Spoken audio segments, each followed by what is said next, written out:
बहुत वक्त से ये कहा जा रहा था कि, और नंदी बुल तो है, आपको पता है कि ज्ञानवापी के कंपाउंड में नंदी बुल हैं और वो मस्जिद की तरफ अपना फेस कर रहे हैं।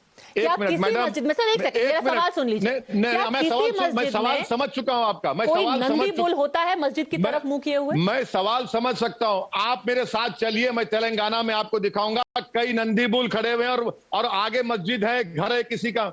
ये कौन सा, what kind of species argument is this?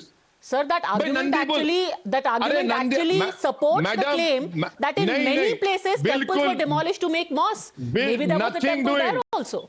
I will not accept this theory because नहीं, मैं आपको मानता, इस थ्योरी को नहीं मानता हूं, क्योंकि पार्लियामेंट ने एक्ट बनाकर कह दिया कि 15 अगस्त 1947 को जो मंदिर और मस्जिद रहेगी वो उसी तरह रहेगी।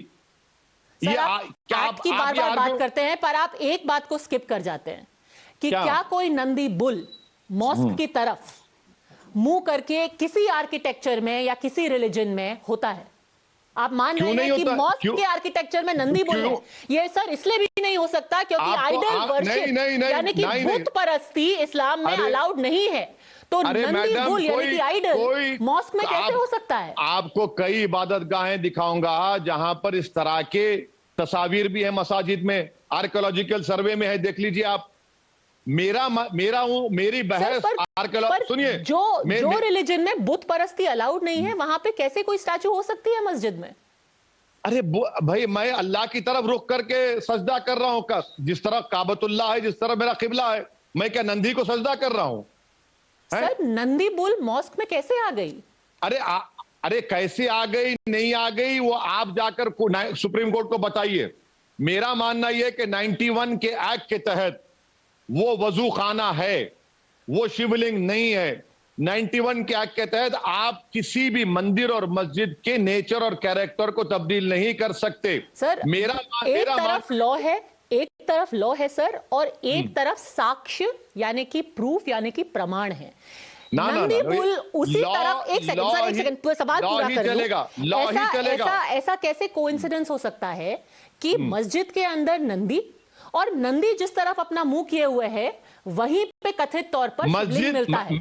मैडम मेरी बात सुनिए, वो मस्जिद के अंदर है, मस्जिद के बाहर है, मुझे उससे कोई कंसर्न नहीं है। मेरा कंसर्न है वो मस्जिद है, और 1991 के एक्ट के तहत, सुप्रीम कोर्ट के फैसले के तहत उसका नेचर और कैरेक्टर नहीं तब्दील किया जा सकता। मैं आपसे इस्लाम में बुत परस्ती के ताल्लुक से नहीं सीखना चाह रहा हूं, मैं जानता हूं कि तौहीद क्या है। मैं तौहीद परस्त हूं, इसलिए मैं आपसे कह रहा हूं कि मस्जिद है वो। आप कह रहे हैं कि वो मस्जिद थी, है और रहेगी। बिल्कुल इंशाअल्लाह। In the 1600s Hiuen Tsang spoke of Gyanvapi temple. एक चाइनीज ट्रैवलर ने बोला था कि यहां पर टेम्पल है।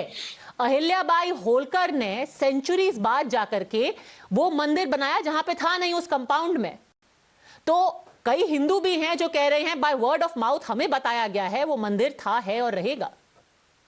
एक बात सुनिए मैडम, मुझे यह सिखाया गया कि पूरी दुनिया में हर आदमी मुसलमान पैदा होता है क्योंकि बाबा आदम सबके अब्बा हैं। आप मानेंगे उस बात को? आपका बिलीफ है, आपको मुबारक हो। कानून को मानना पड़ेगा, एक्ट को मानना पड़ेगा।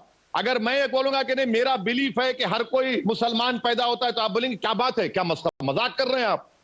तो मैं आपका कहूंगा कि एक्ट क्या है, कानून क्या है। आस्था आपकी जगह मुबारक, मगर देश चलेगा कानून से, देश चलेगा सुप्रीम कोर्ट के जजमेंट से, जिसको सुप्रीम कोर्ट ने 91 एक्ट को अपहेल्ड किया, 370 को अभी अपहेल्ड नहीं किया, ट्रिपल तलाक के नए कानून को अपहेल्ड नहीं किया। जब देश को चलाना है तो आस्था पर नहीं, संविधान पर चलना पड़ेगा देश को। और प्रूफ भी सर, मैं बिलीफ की बात नहीं कर रही कि क्या मैं सोचती हूं, मैं प्रूफ की बात कर रही हूं कि क्या दिख रहा है। और आज लोगों को मुझे मस्जिद दिख रही है, इफ आई मे मैडम, मुझे मस्जिद दिख रही है। लोगों को वहां पर नक्काशी दिखी है जहां पर शंख है, त्रिशूल है, लोटस फ्लावर है, और ये तो तस्वीरें हैं हम सबकी आंखों के सामने। बहुत अच्छा है, बहुत अच्छा है। चलिए, मुझे उसकी फिक्र ही नहीं है।